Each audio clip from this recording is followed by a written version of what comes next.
এই যে কার্টুনে দেখতেছেন ব্রাক 88 ধান, এই ধানটা আমি গত বছর করছিলাম, প্রচুর ধান হয়েছিল, কিন্তু আমাদের এলাকায় কিন্তু হিলে নিয়ে গেছে।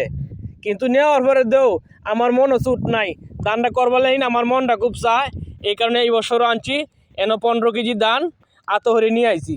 এই ধানটা মানুষের কাছে বাড়িতে নিয়ে যাও। আরে বাড়িতে নিলে কি হবে, আমার বন্ধে গলা হাওড়ে আমি ভিজায়াম, হাওড়ে ফালায়াম, বাড়িতে নেওয়ার প্রয়োজন নাই। আরে বাড়িতে নিলে তো অনেক কিছু, আসলে ঠিক আছে, অনেক লোকে দেখি বাড়িতে নিয়ে ধানটারে রাঙ্গামাটি দেয়, ধান দুর্বা দেয়, অনেক কিছু দিয়া অনেক সাজায়া ফাজায়া নিয়ম কারণে ভিজায়। আরে নিয়ম কারণ নাই, আল্লাহর বার সব সমান, আল্লাহর দিন সব সমান, কিন্তু আল্লাহরে বিশ্বাস করতে হবে, ইমানের ভিতরে চলতে হবে, আর বেমানি করণ যেত না ভাই।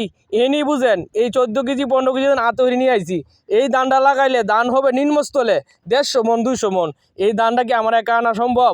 এনিতে বুঝলেই অনেক কিছু হয়ে যায়, বিশ্বাস করো।